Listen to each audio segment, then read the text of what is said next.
గుళ్ళో గంట కొట్టి ప్రసాదాలతో కడుపు నింపుకునేదానివి నీ జన్మలో ఇలాంటి ఇంటికి కోడలవుతానని ఊహించావా?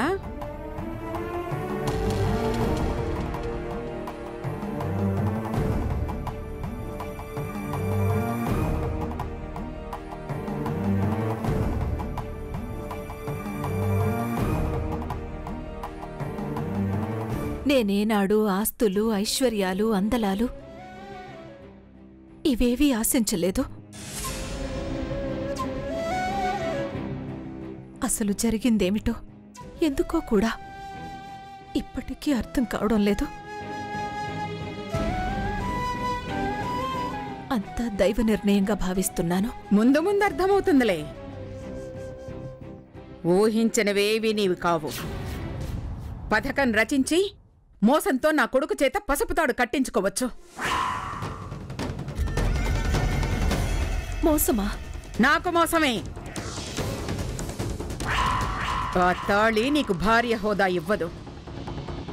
రేపటి నుండి పని మనుషులెవ్వరూ ఈ ఇంటికి రారు. ఎందుకో అర్థమైందా?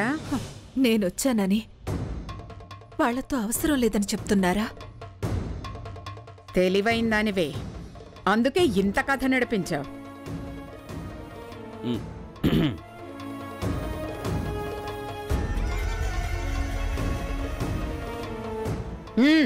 మీరు వెళ్ళండి.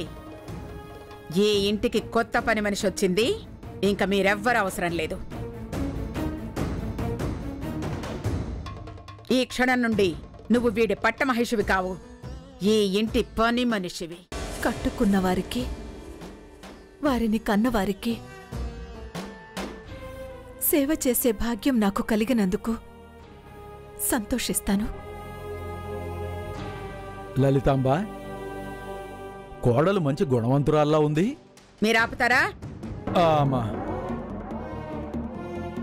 చూడు, పని చేసినంతసేపే నువ్వు ఇంట్లో ఉండాలి. తరువాత నీ స్థానం ఎక్కడ అన్నది చూపిస్తాన్రా. నాతో రా.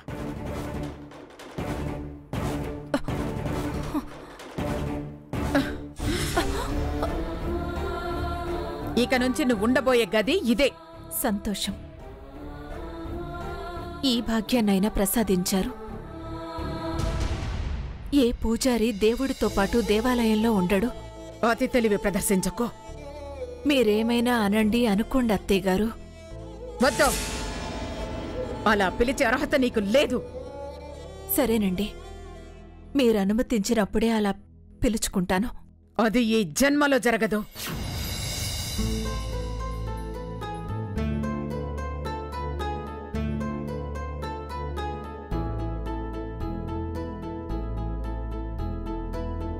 ఏమిటి కృష్ణయ్య ఇదంతా?